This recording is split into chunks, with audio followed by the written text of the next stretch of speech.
Hello everybody, welcome back to my channel. मेरा नाम स्वाति है और मैं एक नॉर्थ इंडियन हूँ और मेरी शादी आंध्र प्रदेश में एक तेलुगु फैमिली में हुई है। तो आज मैं आपके लिए एक नया टॉपिक लेकर आई हूँ डिस्कशन के लिए, जो कि बहुत लोग डिस्कस करना नहीं चाहते हैं लेकिन बहुत ही डिबेटेबल है। और इसके बारे में मुझे बहुत लोगों ने पूछा था, इसलिए आई थॉट कि एक वीडियो बनाकर आप सबके साथ शेयर करती हूँ। और मेरा पर्सपेक्टिव या फिर क्योंकि मैंने नॉर्थ इंडियन कल्चर भी देखा है, साउथ इंडियन कल्चर भी देखा है, तो दोनों कल्चर्स के अकॉर्डिंग क्या एक्चुअल प्रेफरेंस है, लोगों की क्या सोच है, वो सब आप लोगों से शेयर करती हूँ। तो एक कल्चर में ये एक्सेप्टेड है, कज़न्स मैरिज। अपने मम्मा मम्मा के रिश्तेदारों में या फिर पापा के रिश्तेदारों में, बुआ से, चाचा के, मामा के, पैटर्नल और मैटर्नल फैमिली साइड में कज़न्स जो होते हैं, उनसे शादी करना, दैट्स कज़न मैरिज। तो ये एक कल्चर में एक्सेप्टेड है और एक कल्चर में एक्सेप्टेड नहीं है। नॉर्थ या साउथ कहाँ एक्सेप्टेड है और कहाँ एक्सेप्टेड नहीं है, और लोगों का रिएक्शन क्या होता है उसकी तरफ। एक कल्चर में तो ये बिल्कुल नॉर्मल एक्सेप्टेड होती है, और वहीं सेम चीज़ कज़न्स मैरिज दूसरे कल्चर में अगर कोई इसके बारे में बात करे तो उनका रिएक्शन ऐसा होता है कि क्या कज़न से शादी? सीरियसली? वो तो अपने भाई-बहन होते हैं ना। तो बस ऐसा ही है, एक कल्चर ऐसा है जो इसको एक्सेप्ट करता है, एक कल्चर ऐसा है जो इसको एक्सेप्ट नहीं करता है। तो मैं इस वीडियो में कौन-सा कल्चर एक्सेप्ट करता है और कौन-सा कल्चर एक्सेप्ट नहीं करता है वो डिस्कस करूँगी। कौन एग्री करता है, कौन नहीं करता है, क्यों, उसके पीछे लॉजिक क्या है या फिर साइंस क्या कहती है। कल्चरली ऐसा जो लोग फॉलो करते हैं वो क्यों करते हैं, और जो लोग नहीं फॉलो करते उसके पीछे रीज़न क्या है, लॉजिक साइड क्या है। And me being in south India from so many years, क्योंकि मैं साउथ इंडिया में इतने सालों से अब रह रही हूँ शादी के बाद, तो मेरे फैमिली की साइड में यानी कि मेरे इन-लॉज़ की साइड में जो कल्चर है वहाँ पर ये कज़न्स मैरिज एक्सेप्टेड है कि नहीं है, वहाँ पर वो लोग करते हैं कि नहीं करते, और मेरी साइड भी of course north Indian side में भी जहाँ मैं शादी से पहले थी वहाँ पर क्या है, वहाँ पर एक्सेप्टेड थी कि नहीं थी, वो सब मैं आपसे डिस्कस करती हूँ। तो चलो देखो, सबसे पहले समझना होगा कि इंडिया में कल्चर सिर्फ एक नहीं है, नॉर्थ और साउथ, ईस्ट वेस्ट सब जगह के अपने-अपने ट्रेडिशंस हैं, अपने-अपने ट्रेडिशंस कल्चर्स बने हुए हैं। साउथ इंडिया में cousins marriage, specifically cross cousin marriage, एक पुरानी प्रथा है। यानी अगर आप अपने पापा की बहन के बेटे से या मम्मी के भाई के बेटे से शादी करते हो, तो वो साउथ इंडिया के बहुत सारे कम्युनिटीज़ में बिल्कुल नॉर्मल माना जाता है। वहाँ के लोग कहते हैं, हम अपने ही लोगों में शादी इसलिए करते हैं क्योंकि फैमिली नोन होती है। लड़की वहाँ सेफ फ़ील करती है, प्रॉपर्टी भी अपने घर में ही रहती है, और एक तरीके से ना फैमिली का ट्रस्ट और कनेक्शन दोनों तरफ से बना रहता है। लेकिन यही चीज़ नॉर्थ इंडिया में इक्वेशन बिल्कुल उल्टा है। वहाँ लोग कज़न को पहले से ही भाई-बहन का जैसा ट्रीट करते हैं। मतलब मैंने तो बचपन से ऐसा ही देखा है और ऐसा ही है हमारे यहाँ पर। नॉर्थ इंडिया की बात कर रही हूँ। नॉर्थ इंडिया में एक्सेप्टेड नहीं है कज़न्स मैरिज, साउथ इंडिया में एक्सेप्टेड है। तो नॉर्थ इंडिया में क्या होता है, हमारे जो फर्स्ट कज़न्स होते हैं, मामा के बेटे, चाचा के बेटे, है ना, ताऊ-ताई के बेटे, बुआ के बेटे, बच्चे, ये सब लोग हमारे ब्रदर जैसे ही हैं। क्यों? और उसका रीज़न क्या है? उसका वहाँ पर रीज़न होता है गोत्र सिस्टम। नॉर्थ इंडिया में एक गोत्र के लोग एक कुल के माने जाते हैं, और उनके बीच में शादी करना सेम ब्लड लाइन के अंदर माना जाता है, जो हिंदू धर्म के हिसाब से फॉरबिडन है। यहाँ पर भाई-बहन जैसा रिश्ता होता है, और फिर उसके बाद शादी, तो मतलब ये इमोशनली एक्सेप्टेबल नहीं होती है, अनएक्सेप्टेबल होती है। अब इंटरेस्टिंग बात ये है कि साउथ इंडिया के किनशिप सिस्टम में ब्लड लाइन अलग तरीके से देखा जाता है। वहाँ पर क्रॉस कज़न को सेम ब्लड नहीं माना जाता। इसलिए शादी वहाँ सोशली और लीगली दोनों तरह से अलाउड है। हिस्टोरिकली भी देखो अगर, तो साउथ के रूरल एरियाज़ में फैमिलीज़ एक-दूसरे के साथ क्लोज़ली लिंक्ड रहते थे। प्रॉपर्टी और ज़मीन को फैमिली के अंदर ही रहने के लिए ऐसे रिश्तों को ना एनकरेज किया जाता था। और अब सबसे बड़ा रीज़न लड़की के लिए सेफ्टी और फ़ैमिलियरिटी। अपने नोन फैमिली में जाने से ना एडजस्टमेंट ईज़ी हो जाता है। तो ये मेजर कंसीडर रीज़न्स किए जाते थे। अब अगर नॉर्थ इंडिया में देखा जाए, वहाँ की सिचुएशन अलग थी। वहाँ शादी एक न्यू बॉन्ड बनाने का सिंबल थी। लोग कहते थे कि शादी अगर घर बदलने के लिए होती है, तो रिश्ता नया बनाना चाहिए। इसलिए उनको कज़न मैरिज को अपनाने में, मतलब वो कज़न मैरिज को उन्होंने अपने कल्चर से बाहर ही रखा, एक्सेप्ट कभी नहीं किया। दोनों ट्रेडिशंस का अपना-अपना लॉजिक है।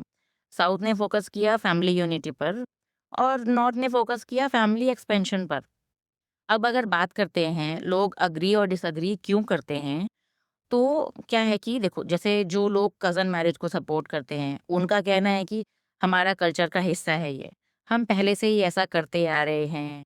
फैमिली फेमिलियर है, लड़की सेफ रहती है, प्रॉपर्टी अगर घर में ही रहती है और कंपैटिबिलिटी स्ट्रांग होती है। तो ये सब उनके रीजंस होते हैं इसको जस्टिफाई करने के साउथ इंडिया में। लेकिन जो लोग अपोज करते हैं उनके आर्ग्यूमेंट्स भी जनरली स्ट्रांग ही हैं। कजन्स को भाई जैसा ही देखते हैं। मैं तो बचपन से अपने कजन्स को भाई जैसे ही देखती हूँ, तो कैसे शादी कर सकते हैं, राइट? जेनेटिक प्रॉब्लम्स हो सकते हैं, सेम ब्लड लाइन से कुछ डिजीज पास हो सकते हैं, और इमोशनली भी जनरली एक्सेप्ट करना ये डिफिकल्ट लगता है। तो अगर अब हम साइंस के हिसाब से देखें, एक अलग एंगल साइंस का भी है इसमें। कजन्स मैरिज से जनरली जेनेटिक रिस्क थोड़ा बढ़ता है, क्योंकि दोनों फैमिलीज के जीन्स सिमिलर हो सकते हैं। लेकिन ये रिस्क जब ज़्यादा होता है जब ये पैटर्न ना कई जनरेशन्स तक रिपीट होता रहता है। 1 या 2 जनरेशन्स में इतना मेजर इफेक्ट नहीं होता, ऐसा मैंने सुना भी है और ये सब मैंने स्टडी भी किया है, इसलिए आप लोगों के साथ शेयर कर रही हूँ। तो साइंस ये कहता है कि रिस्क तो है पर मैनेजेबल है। लेकिन अगर ये लॉन्ग टाइम तक ट्रेडिशन में चलता ही रहेगा तो ये जेनेटिक डिसऑर्डर्स को क्रिएट करना, मतलब ये बहुत पॉसिबिलिटीज़ हैं। अब अगर हम लीगल साइड देखें, हिंदू मैरिज एक्ट के अंडर नॉर्थ इंडिया के रीजन्स में कजन्स मैरिज प्रोहिबिटेड है, पर साउथ के कुछ स्टेट्स में जैसे कि तमिलनाडु, आंध्रा, केरला में ये अलाउड है। और मुस्लिम कम्युनिटीज़ के रिलीजन के हिसाब से ये अलाउड है, इसलिए कुछ नॉर्थ मुस्लिम्स में भी आज तक ये कजन्स मैरिज होती है। सो टेक्निकली इंडिया के कुछ पार्ट्स में ये लीगल है, एक्सेप्टेड है, और कुछ में बिल्कुल माना जाता है, बिल्कुल नहीं माना जाता है।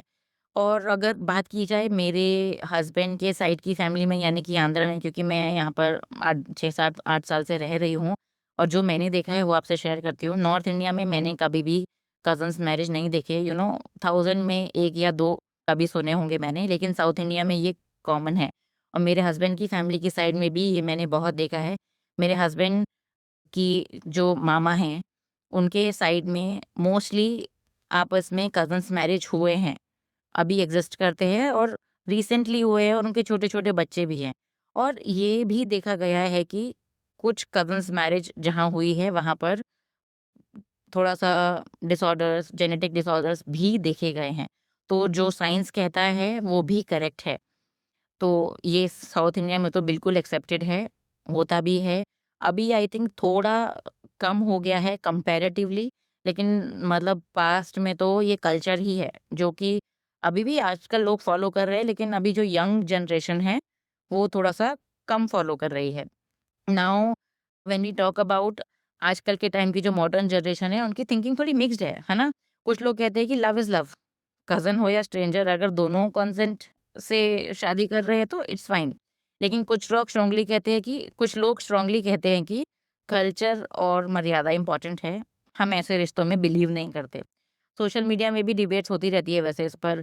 कोई साउथ इंडियन कज़न वेडिंग पे रील कमेंट करता है कि यू, तो कोई लिखता है कि ये हमारा कल्चर है, रिस्पेक्ट करो। ये दोनों जगह है, हम जहाँ पर बड़े होते हैं, जैसा कल्चर में बड़े होते हैं, जैसा हम बचपन से देखते आते हैं, हम उसको ही एक्सेप्ट कर लेते हैं, और सामने वाला कल्चर हमको, जो कि हमसे डिफरेंट होता है ना, वो जनरली हम इतनी जल्दी एक्सेप्ट नहीं कर पाते हैं। तो और सच बताऊँ तो देखो, दोनों साइड्स के अपने-अपने हिसाब सही हैं। ये बस डिफरेंस है कल्चर का, अपब्रिंगिंग का, और हमारे बिलीफ सिस्टम का। तो हम किसी और कल्चर को गलत नहीं ठहरा सकते। वो किसी को गलत या सही कहने का कोई हक नहीं है। अपना कल्चर, आप जो बिलीव करते हो उसको फॉलो करो, दूसरे को गलत मत बोलो। तो आज का तो यही था जो मैंने आप लोगों से शेयर करना था, डिस्कशन। आज हमने देखा कि कज़न मैरिज साउथ इंडिया में एक नॉर्मल कस्टम है, और नॉर्थ इंडिया में एक टैबू है। पर एंड ऑफ द डे हम सब एक ही देश के हैं, और हमारे सबके रिवाज अलग-अलग हैं। तो इस टॉपिक की ब्यूटी ये है कि एक चीज़ को 2 जगह पर बिल्कुल अलग-अलग तरीके से समझा जाता है। तो जज नहीं करना चाहिए, समझना चाहिए। और कमेंट में ज़रूर बताना कि आपके एरिया में कज़न्स मैरिज कॉमन है, या फिर आप पर्सनली इसके बारे में क्या सोचते हो? और अगर आपको ये वीडियो पसंद आई तो लाइक करो, शेयर करो, और मेरे चैनल साउथ इंडियन बहू को सब्सक्राइब करना बिल्कुल मत भूलना। एंड मिलते हैं अगले वीडियो में। Thank you. Bye bye.